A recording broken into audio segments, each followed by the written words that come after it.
Pro Group Management. Workers' comp that works for you.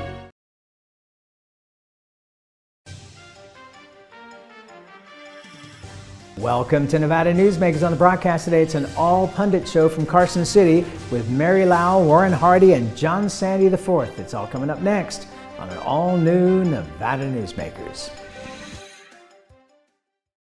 Retail's impact on Nevada's economy? Enormous. 8,600 businesses, large and small, employing 145,000 workers. And last fiscal year, retail paid tax on nearly $60 billion in sales. We're the Retail Association of Nevada. We support retail, we help it grow, and we mean business. RANNV.org. What do you count on? You count on your power every day. At NV Energy, we've always powered what's important to you, but we're not looking at the past. We're focused on the future. While our standards are high, our rates will remain low. And our commitment to renewables isn't just meeting standards, but leading the way. Because you can count on more than just your power. You can count on the company who brings it to you. That's our promise. You can count on it. When in Carson City, Nevada Newsmakers records in the conference room at the Bank Saloon. Coverage of the 2021 Nevada legislative session is brought to you by Pro Group Management, workers' comp that works for you. Ahern Rentals is ready for your next project. Liberty Dental Plan, making members shine one smile at a time. And Southwest Specialties, creative, distinctive, beautiful. This is Nevada Newsmakers with host Sam Shad, a no-holds-barred political forum. Now, from the Nevada Newsmakers broadcast headquarters, here is Sam Shad. And back on Nevada Newsmakers, we have an all-pundit show coming to you from Carson City. On the pundit panel, Mary Lau, President and CEO of the Retail Association of Nevada, Warren Hardy, Principal with the Hardy Consulting Group, and John Sande, the fourth Principal with Argentum Partners. Pleasure to have you all here. John, you were actually here for the interview with Michelle White and Scott Gillies.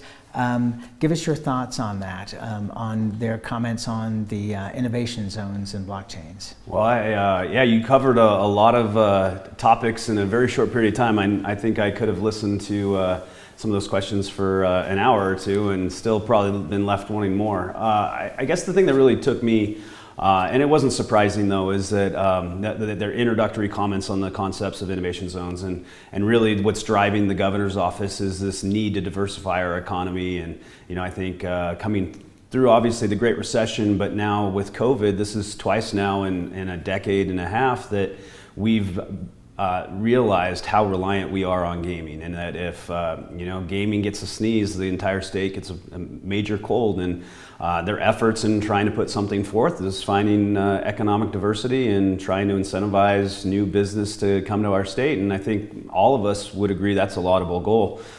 Whether this, obviously an innovation zone is a very big idea, and it's going to require a lot of conversation, and I'm sure we're all aware that the legislative session is winding down. I mean, we're 2/3 of the way through, so if we are going to pursue this, boy, it's going to be tight on time. Yeah, Mary, I mean, the time factor, the bill has not even been presented yet. At this point, do you feel with all the criticism that potentially the governor's office may be backing away a little on at least the blockchains version of this? Well, he's got too many big things out there too. He's got his bank proposal and everything at the same time for the Biden dollars and everything. And they've got to see if the legislature is going to give up their control through IFC and allow it to just go through a banking prospect.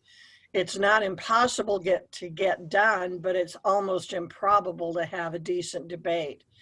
I think that possibly getting more people involved, getting more conversation, should have been an interim study or something to begin with, to be this big and to give up governmental control to a technical company or technology company. It's a big ask. Warren, one of the things we talked about with the Chief of Staff and the Policy Advisor was that we really don't need more diversification right now in Northern Nevada. we need 50,000 homes over the next 10 years, and we're not close to being at that level. And economic diversification for Southern Nevada, doesn't it really mean protecting the tax base? Because if anything hits the tourism industry, it's going to collapse, because that's what it's going to do. And as John said, we've seen that twice in the last decade. But other business would do what's happened in Northern Nevada, which would provide a continuity of a tax base from all these other businesses, that everything wouldn't collapse. Am I right on that? Well, I think, it's a two-pronged answer. So I think first of all, Northern Nevada has done an amazing job with their economic development and diversifying the economy. I think this whole state can look to Northern Nevada for the job they did there. But there's not a necessity there, because I think the Northern Nevada gaming industry was probably hit harder by the expansion of the gaming industry elsewhere more than Southern Nevada was. Obviously, we have to be very careful in Southern Nevada that we don't do anything to harm our base or our core economy, which is gaming, without question. But I don't think it's mutually exclusive. I think we can diversify the economy without harming gaming. Gaming is an island all to itself. Las Vegas will be, there's entertainment parks, there's all over the world, but ultimately everybody wants to go to Disneyland. So no matter how much gaming grows in the United States, ultimately everybody wants to come to Vegas. And so I think it's a safe industry. I don't think we can do anything to really hurt it by economic diversification. So you're right about the housing. That needs to be a priority of everybody, because we've got to find a place for these folks to live before they can move to Nevada to work. But I don't worry about diversifying the economy in Southern Nevada somehow hurting our tax base or our primary industry, because I think they're pretty mutually exclusive. Yeah, and I wasn't suggesting that diversification will hurt it. I actually think that it would be a buffer, so that if tourism takes a dive because of whatever thing that goes wrong, that the diversification will provide the tax dollars that wouldn't take care of everything, but at least would be a buffer, which Southern Nevada doesn't really have at this point, right, John? Yeah, I would agree with that, and that was about to my point about the Great Recession, and now with COVID, is that when gaming goes down, I mean the number of jobs that are lost, the number of people that go on unemployment in the state skyrockets, and so I think the idea of diversifying the economy so that maybe COVID doesn't hurt it as much. People don't lose jobs because they're in an industry that is not reliant on human interaction or this or that. It might, who knows what the next crisis is. It's just, if we are more diverse in our offerings and for jobs and everything, that I think it stabilizes that base, and we have more of a foundation, so we don't see these wild swings as much as we have experienced in the last two downturns. Mary, one of the things that's kind of surprised me was with the crisis at Dieter, that their ask for upgraded computer equipment does not take them into the future. It's barely keeping up with where they are now. Shouldn't they be asking for full funding to get themselves prepared for the future, not where we are now or where we are last year? Well, I'd have to ask you a question. Are you precognizant? Because I was just thinking about Dieter. It's like, we have so many things to fix in this state. And you're absolutely right. Our IT needs a big correction in all departments and everything. And it's almost like taking a pause to the point where we really need to fix the state, fix the services, and use some of the Biden bucks, I love that sentence, to do those things, because Dieter really needs to think for the future and to plan to strengthen itself. I still have friends that has not gotten any unemployment money for over 6 months, and from when they originally filed 6 or 9 months ago, I'm not even sure anymore. So there's a lot of statewide problems, and then the wonderful opportunity to pause and fix it and bring us into a stronger state so we can handle some of this stuff. Warren, what are your hopes and what are your fears, as Mary put it, for the Biden bucks that are coming, when the state has already received so much money already, and this is going to be billions of dollars on top of that? Well, I think the challenge there is always, as it was in 2009 when we spent the stimulus money, the challenge is always not to spend it on ongoing programs. But I do think upgrade, and because trust me, Dieter's not the only place. I think DMV may be the only place where we've done a reasonably good job of keeping up with technology. The entire state is suffering with regard to being not getting up to date on our technology and our computer system. So I would love to see a chunk of money spent there.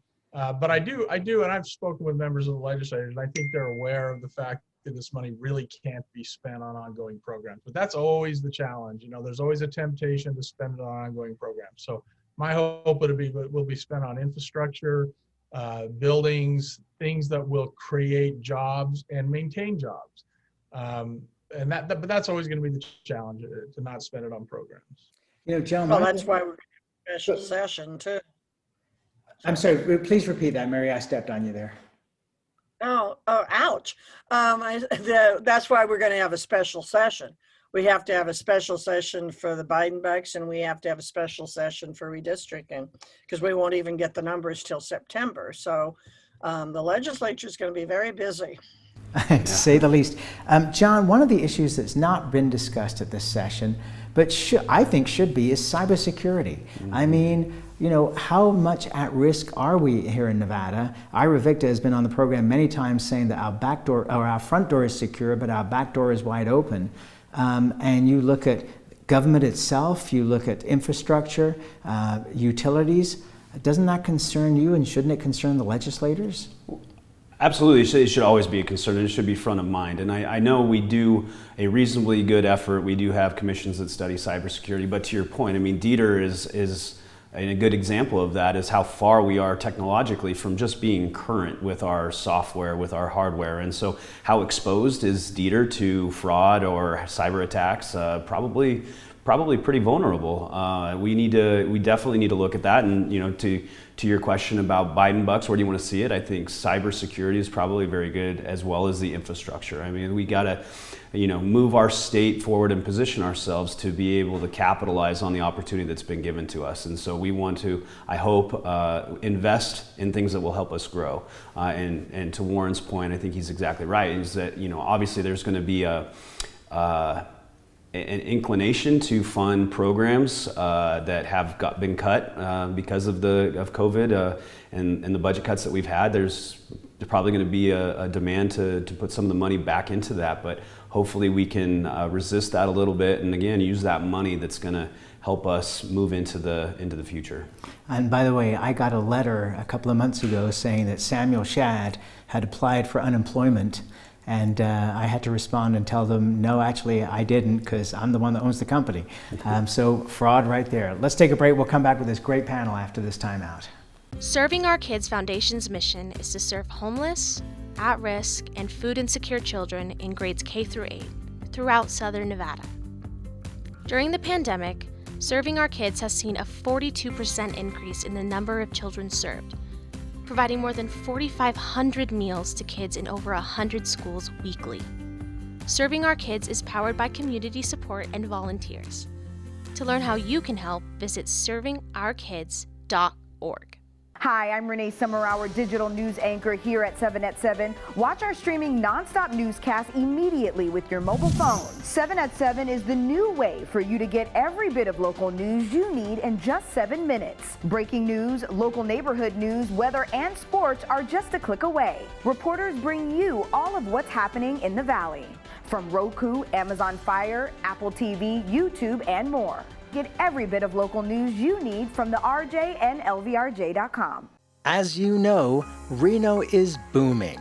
Toll's development company is helping it grow with insightful design and development, building community with every project, adding beauty, adding excitement, emphasizing our shared humanity. Reno is becoming bigger. Toll's development is helping it become better, more livable, more enjoyable. To learn more, go to tollsdevelopment.com. tollsdevelopment.com. Located in the heart of Carson City, the Bank Saloon, a historic watering hole with a modern feel. With a variety of classic cocktails, featuring Nevada spirits, space for private events, conferences, and an incredible atmosphere. The Bank Saloon offers a great location to work and play, come visit us. Located at the corner of 5th and Carson. We'll save you a drink. This is Nevada Newsmakers. And back on Nevada Newsmakers, we continue our conversation with our great pundit panel today. Mary Lau is here, Warren Hardy, and John Sande IV. One of the things that you'd mentioned you'd like to talk about was the reopening of counties. What are your hopes and concerns there? Well, the hopes are obviously that we're turning the page, and we've been living with COVID and social distancing and CDC regulations for over a year now.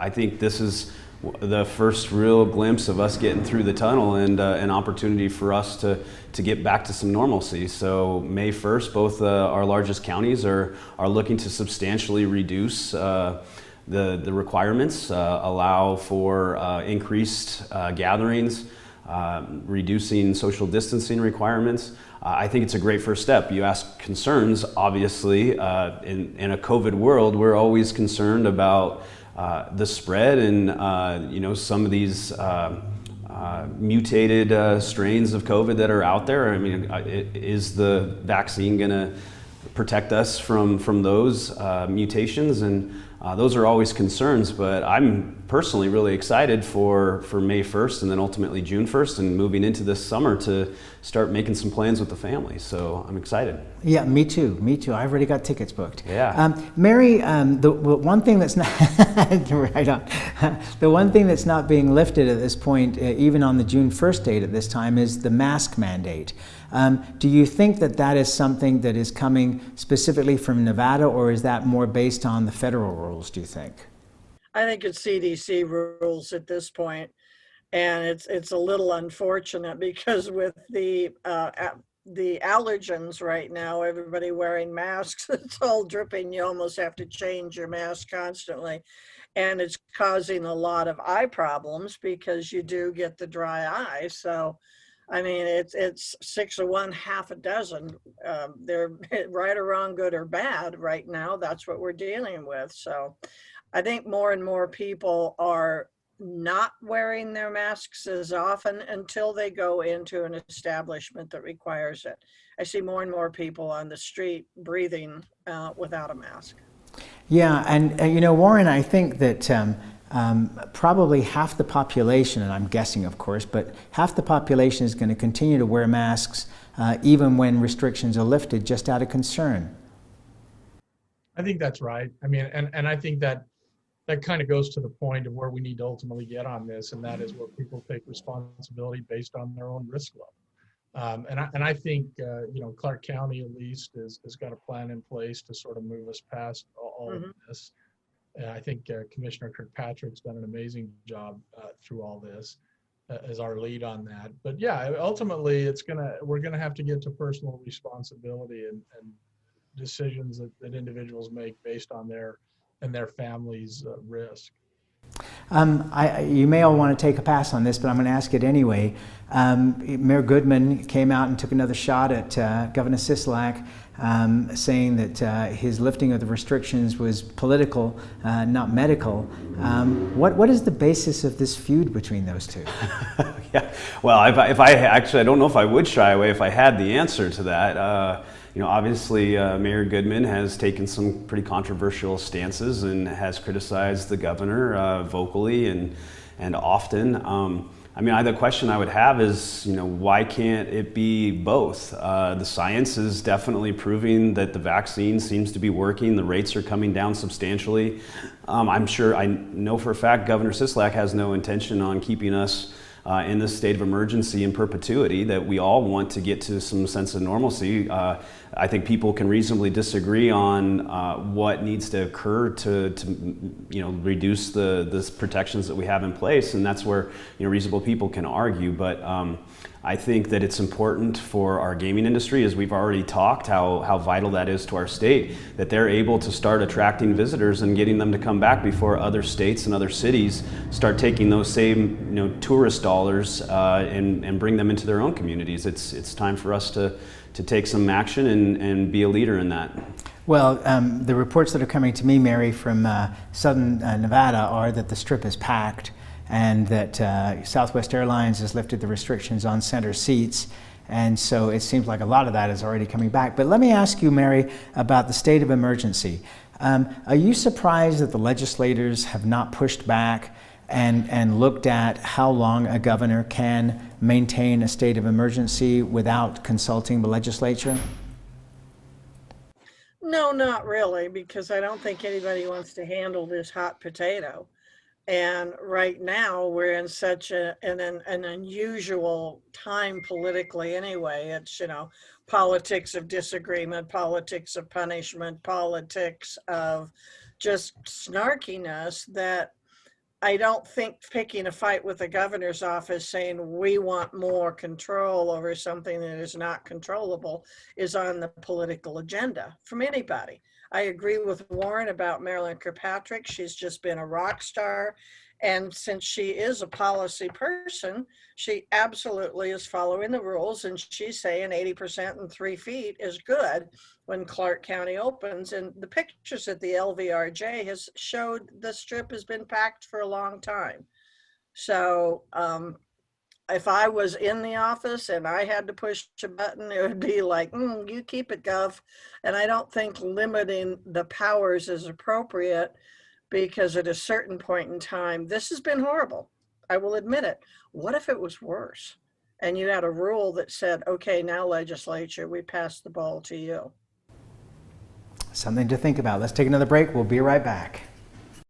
Tamarack Casino is giving away 2 Mercedes-Benz during the $125,000 Benz or cash giveaways. Plus, players get 5 times points on video reels every Friday. Win 2 Mercedes-Benz now through May at Tamarack Casino. Dimitri Prine here for Design Outdoor. Come visit Design Outdoor's store and backyard to see our wide selection of fire pits, barbecues, and pizza ovens, natural stone water features and fountains, and frost-proof pottery.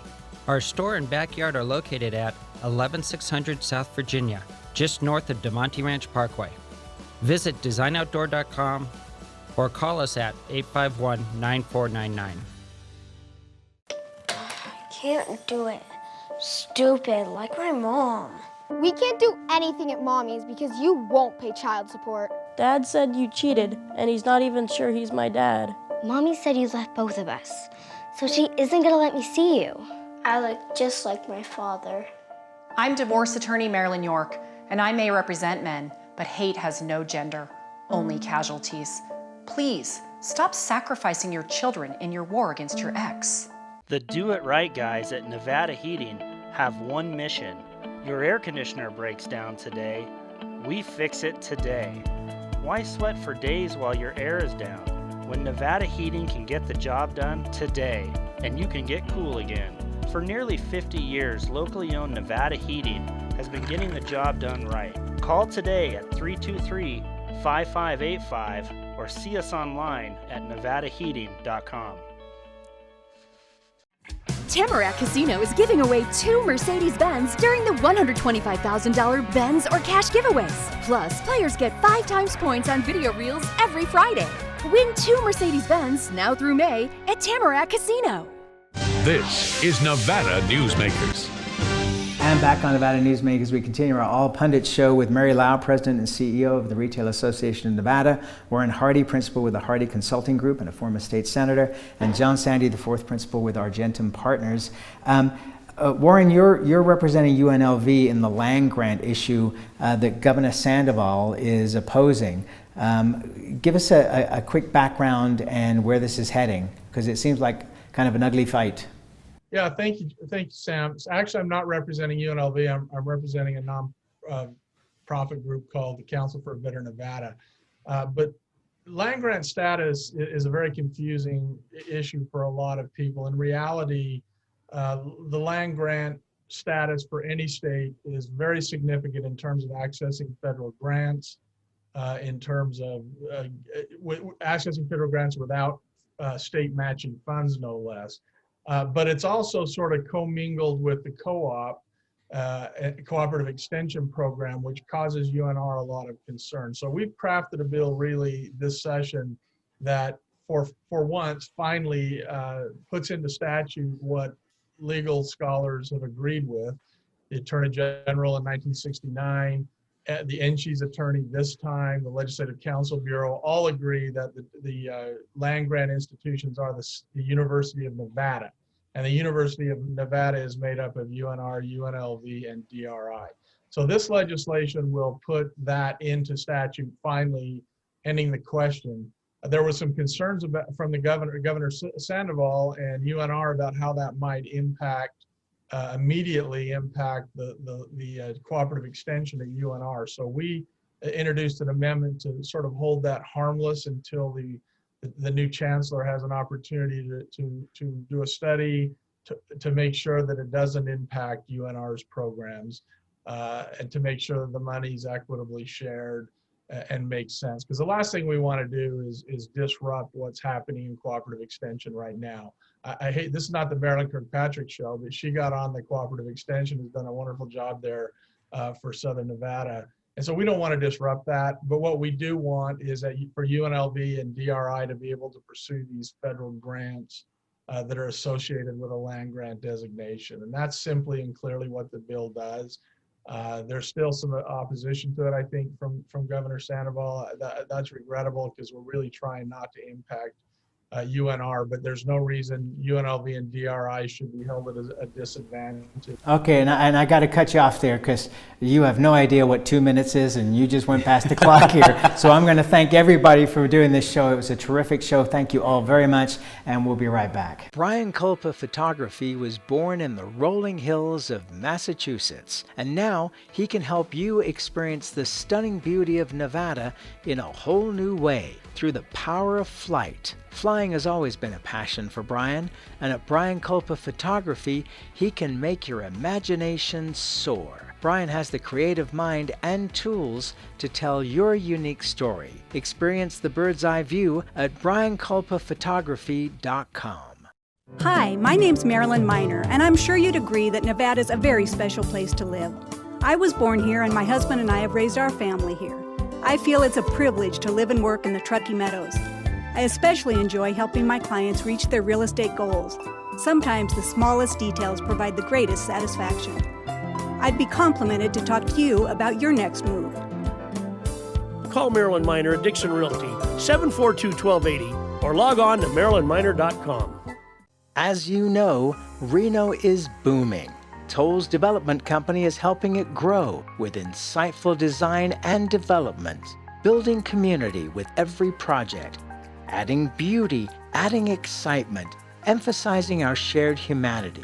Reno is becoming bigger. Toll's Development is helping it become better, more livable, more enjoyable. To learn more, go to tollsdevelopment.com. tollsdevelopment.com. Pro Group Management specializes in providing industries with the necessary components to satisfy and exceed workers' comp requirements. Every business has unique needs and specific regulations. Pro Group Management stays ahead of the curve, providing up-to-date services to keep your industry in top form. Discover how we simplify your tasks, improve efficiency, and reduce expense to keep you moving in a positive direction. Pro Group Management. Workers' comp that works for you. We'll see you on the next broadcast, coming to you from the Bank Saloon in Carson City. See you then.